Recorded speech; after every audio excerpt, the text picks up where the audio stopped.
Assalamualaikum warahmatullahi wabarakatuh. Saya Solia Kamila binti Muhammad Azman daripada PI 1 Sekolah Menengah. InsyaAllah hari ini saya akan membentangkan tentang refleksi pertengahan praktikum. Okey, kita lihat kepada isi kandungan. Yang pertama, saya masukkan tentang maklumat umum iaitu pengenalan diri saya sendiri, latar belakang sekolah dan juga murid yang saya ajar. Yang kedua, pengetahuan dan kemahiran sedia ada yang saya ambil di IPG, yang saya belajar di IPG. Seterusnya, pengetahuan dan kemahiran baharu. Yang keempat, ilmu binaan dan inovasi. Dan akhir sekali, saya masukkan tentang komen dan reaksi pengalaman mengajar.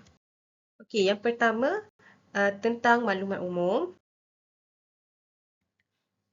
Okey, di sini saya akan memperkenalkan diri saya, yang di pengenalan diri saya. Nama yang diberi Solia Kamila binti Muhammad Azman. Angka giliran ialah 2022 1424 00012. Saya ambilan Oktober 2002 daripada program PDPP, Program Diploma Pasca Siswaza Pendidikan. Okey, dalam perkhususan pendidikan Islam sekolah menengah. Okey, pensyarah bimbingan saya ialah Dr. Muhammad Ibrahim bin Muhammad Taha. Saya mengajar di sekolah SMK Belawai Sarawak dan saya mengajar kelas 1A dan juga 3A. Okey, di sini saya ceritakan sikit tentang sekolah saya. Sekolah yang saya ajar ialah SMK Belawai, kod sekolah YEA 6101. Nama sekolah yang diberi ialah Sekolah Menengah Kebangsaan Belawai peringkat menengah. Di bawah selian PPD Daro. Okey, alamat dia Sekolah Menengah Kebangsaan Belawai, Kampung Jerijir Baru 96150 Belawai Sarawak. Email smkbelawai@gmail.com. Okey, sedikit tentang maklumat umum kelas. Kelas 1A saya mengajar seramai 27 orang pelajar. Kelas 3A ialah 31 pelajar dan waktu mengajar saya 8 masa. Okey.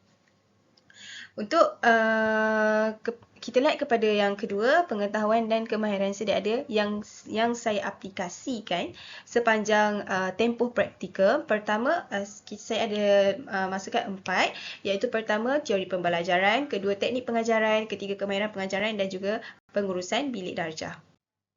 Okey, kita lihat kepada teori pembelajaran yang saya fokuskan. Dekat sini saya masukkan 2.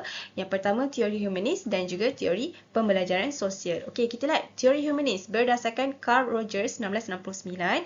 Beliau menyatakan setiap individu mempunyai keinginan semula jadi untuk belajar. Kiranya kita tak perlu paksa pun budak tu. Kita tak perlu paksa pun murid tersebut. Kalau dia teringin nak belajar, maksudnya dia akan bersungguh-sungguh lah untuk belajar. Okey, untuk teori pembelajaran sosial, berdasarkan Bandura 1977, dia berpendapat kita belajar melalui pemerhatian dan meniru orang lain serta dengan melihat tingkah laku orang lain. So, seperti yang kita tahu, pelajar, remaja sekarang, kanak-kanak sekarang, kalau mereka nak mengetahui sesuatu, mereka akan lihat dulu berdasarkan pemerhatian mereka.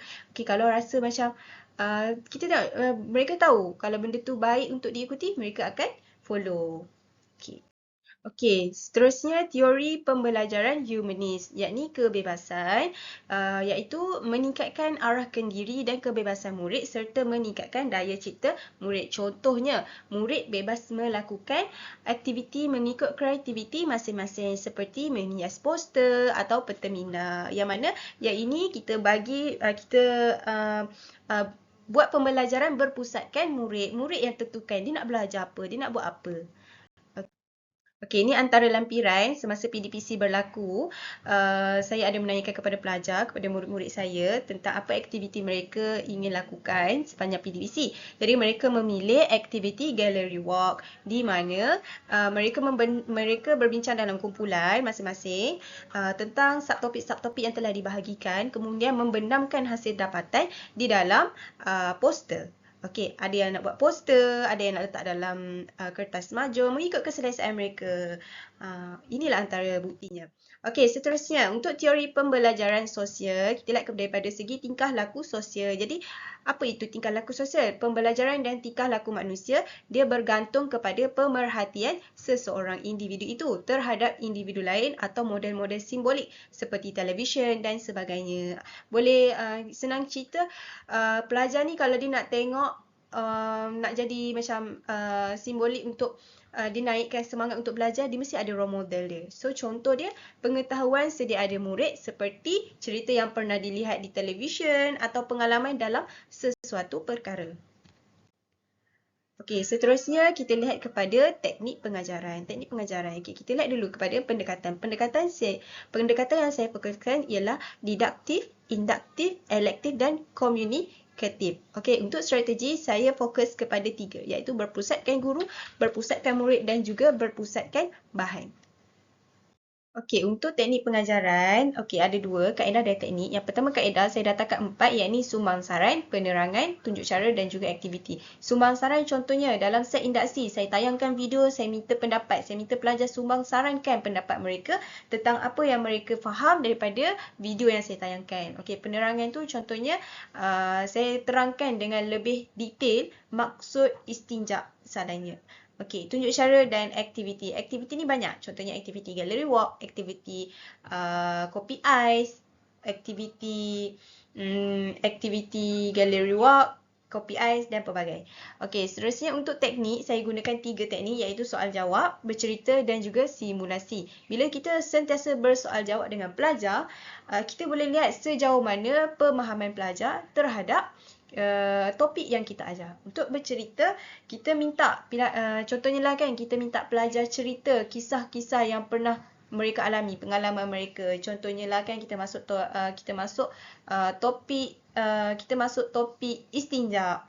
Okey, minta pelajar cerita pengalaman mereka beristinja menggunakan alat-alat kasat jika tiba-tiba rumah diorang tak ada air ke, contoh misalnya. Seterusnya simulasi. Contohnya seperti buat simulasi tayamum ke, simulasi berwuduk ke dan sebagainya. Okey.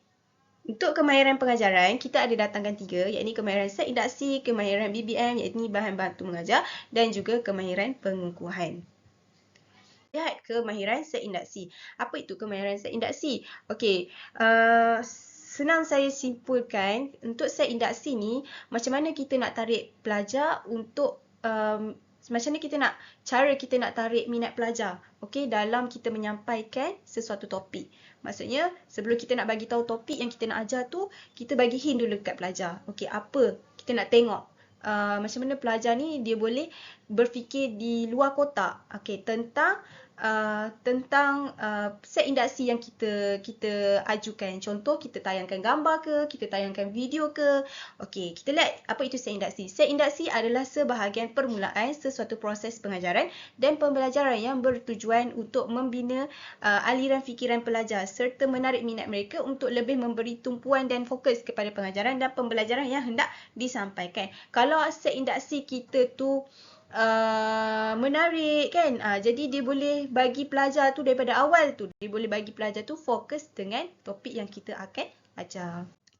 Okey, kemahiran BBM. Jadi contohnya kemahiran BBM macam slide. Macam sekarang ni zaman PAK 21, guru-guru digalakkan untuk untuk menggunakan slide. Tak kisahlah slide daripada PowerPoint ke, Canva ke, mengikut kemahiran masing-masing. Jadi pelajar tak adalah macam bosan sangat kan dia nak guna buku teks je. Okey, selain daripada itu boleh macam kemahiran BBM jadi untuk set induksi lah, tayangkan gambar ke, tayangkan benda-benda maujud, itu antara kemahiran bahan bantu mengajar. Okey, kemudian kemahiran pengukuhan. Yang ini saya fokuskan kepada 2. Yang pertama, respon aktif dan mesra iaitu mengingat semua nama murid dan memberi pujian atau respon apabila mereka menjawab soalan dan memberi pendapat. Dekat sini kalau kita mengingat nama pelajar, lepas tu kita selalu bagi pujian, macam tak kisahlah kalau pelajar tu salah jawab ke kan, salah bagi pendapat ke, kita pujuk, maksudnya kita cakap tak apa, usaha lagi, macam tu contohnya. Okey, yang kedua token markah. Token markah ni adalah murid akan mendapat markah tambahan apabila telah menjawab soalan yang diberikan oleh guru. Jadi pelajar akan lebih bersemangat. Selain daripada itu kita boleh bagi macam habuan ke kan, hadiah. Kalau dapat jawab benda betul, kita bagi 1 gula-gula. Contoh. Okey, seterusnya pengurusan bilik darjah di mana kita ada strategi macam mana kita nak bina hubungan antara guru dengan murid. Okey, yang pertama kena mencari maklumat tentang latar belakang pelajar. Kita tahu dia punya keluarga dia tinggal dekat mana, kita tahu kesukaan apa, hobi dia, apa makanan kegemaran dia, macam mana family dia, background family dia, susah ke, senang ke kan. Itu bila kita dah macam tahu latar belakang pelajar kita ni, senang kita nak in lah dengan pelajar kita. Okay.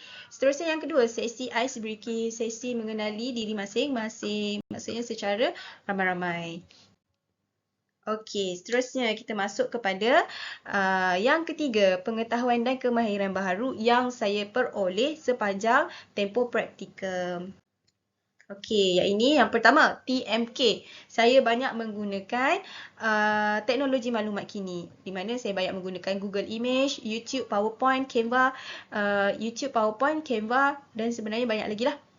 Okey, yang kedua, saya dapat buat perancangan PDPC, membuat rancangan pengajaran harian. Maksudnya sebelum saya masuk kelas untuk mengajar, saya sudah ada buat RPH. Kita panggil RPH. Okey, sekurang-kurangnya saya ada persediaan macam mana saya nak mengajar. So, saya akan mengikut list-list dalam RPH. Seterusnya, saya dah tahu macam mana untuk mengawal kelas dengan lebih baik, iaitu menghasilkan suasana kelas yang lebih kondusif. Okey, untuk teknologi maklumat dan komunikasi, inilah yang antara yang saya gunakan, Google Image, YouTube, PowerPoint, Canva. Okey, dalam perancangan PDPC, saya dah tahu macam mana nak merancang RPH, macam mana saya nak laksanakan pengajaran di kelas, macam mana saya nak sediakan aktiviti untuk PDPC dengan mengadakan kuis, kan, mengadakan game, pembentangan yang boleh menarik perhatian pelajar untuk belajar, dan macam mana saya nak semak ataupun membuat penilaian ke atas pelajar tersebut. Okey, seterusnya pengetahuan baru saya sepanjang tempoh praktikum, saya tahu macam mana nak buat journal, iaitu menganalisis isu yang ditekankan sepanjang minggu pengajaran. So, sepanjang minggu pasti akan ada isu. Antaranya, saya boleh nampaklah pelajar pasif dalam kelas, saya boleh nampak isu pelajar nakal mengganggu pelajar baik untuk belajar dalam kelas. Saya nampak isu pelajar yang suka tidur dalam kelas, isu pelajar meniru semasa saya buat kuis, semasa saya buat latihan, kan, ujian formatif, dan banyak lagi lah isu dan pelbagai isu lah. Okey, dan selain daripada itu, isu tentang adab pelajar dengan guru pun ada. Okey, seterusnya yang kedua, membuat refleksi pengajaran. Saya boleh tahu kekurangan dan kelebihan serta saya boleh ada penambahbaikan sepanjang tempoh praktikum. Okey, seterusnya yang ketiga adalah pengetahuan baru saya sepanjang tempoh praktikum saya adalah cara menanda jawapan murid mengikut pemarkahan yang betul. Okey, seterusnya yang keempat kita lihat kepada ilmu dan binaan inovasi. Okey, seterusnya kita lihat isu inovasi yang pertama, iaitu saya fokuskan kepada murid kurang fokus, di mana dalam ni saya ada datangkan penyataan masalah, langkah yang saya atasi masalah tersebut dan juga kesan daripada langkah yang saya atasi masalah tersebut. Okey, yang pertama, masalah dia murid bosan dengan isi kandungan buku teks. Langkah yang saya buat, saya buat isi kandungan buku teks tu saya masukkan dalam slide menggunakan PowerPoint ataupun Canva. Okey, bagi tajuk yang ingin saya ajar kepada pelajar. So, kesan daripada langkah tersebut adalah murid menjadi lebih fokus dalam PDP. Okey, masalah yang kedua, penerangan di dalam buku teks ni terlalu panjang. Jadi, langkah yang saya buat adalah saya membuat ringkasan isi penting sahaja. Jadi, kesan dia murid dia lagi mudah untuk memahami tajuk pembelajaran. Okey, masalah yang ketiga, masalah yang ketiga ni sebab kurang animasi dalam buku teks. So, terlalu bosan lah pelajar kan. Jadi langkah dia saya menambah unsur animasi ke dalam PowerPoint ataupun Canva. Sebab sekarang kita tahu pelajar-pelajar dia lebih cenderung kepada teknologi maklumat. Okey, jadi kesan daripada langkah tersebut, murid akan lebih tertarik untuk mengetahui isi pembelajaran. Okey, seterusnya isu inovasi kedua, saya lihat isu pelajar ni murid ni dia lambat menyiapkan tugasan. Okey, jadi masalah dia yang pertama, murid mengambil masa yang lama untuk menyiapkan tugasan. Jadi saya punya langkah saya nak atasi, saya sediakan bahan bantu mengajar untuk melakukan aktiviti. Jadi tidaklah terlalu melakukan latihan saja. Okey, so ada bahan bantu mengajar dia. Contohnya macam kita buat aktiviti daripada internet. Okey, kesan daripada langkah tersebut, tugasan dapat disiapkan dalam jangka waktu yang ditetapkan. Okey, ataupun aktiviti lain kita bagi homework dekat pelajar, buat video dalam mengikut kreativiti mereka dan mengikut minat mereka. Mereka minat buat video, kita suruh diorang buat video tentang lakonan, upload dekat TikTok. Itu antara langkah yang kita boleh atasi lah tentang masalah yang mengambil masa untuk menyiapkan tugasan. Bila mereka berminat melakukan sesuatu, jadi tugasan tu akan jadi cepat. Okey, masalah yang kedua, murid malas melakukan tugasan. Jadi langkah yang saya buat, saya menetapkan syarat untuk kepada semua pelajar di dalam kumpulan untuk memberi idea. So tak adalah seorang je sumbang idea, jadi semua satu kumpulan tu mereka kerjasama lah. Jadi kesan dia dapat menerapkan nilai tanggungjawab dalam diri murid-murid. So dekat sini ada salah satu 6C yang diterapkan. Okey, masalah yang ketiga, murid tiada idea dalam melakukan tugasan. Jadi langkah yang saya buat, murid yang berada dalam kumpulan untuk berkongsi idea dan pendapat. Maksudnya dalam satu kumpulan tu saya random. Maksudnya random ahli lah. Mereka tidak memilih kawan masing-masing. So saya campurkan yang pandai, yang lemah, campurkan dalam satu kumpulan. Jadi supaya dalam kumpulan tersebut yang pandai tu dia boleh membantu golongan yang lemah.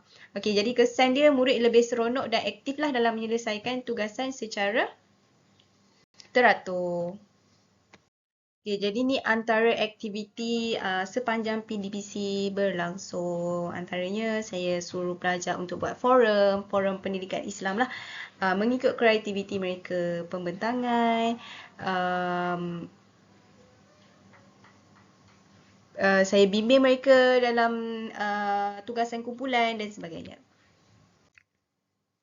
Okey, jadi kita pergi kepada komen dan reaksi pengalaman mengajar saya sepanjang tempoh praktikal. Okey, seterusnya komen saya terhadap pendidikan norma baru ni. Yang pertama, sistem pendidikan baharu.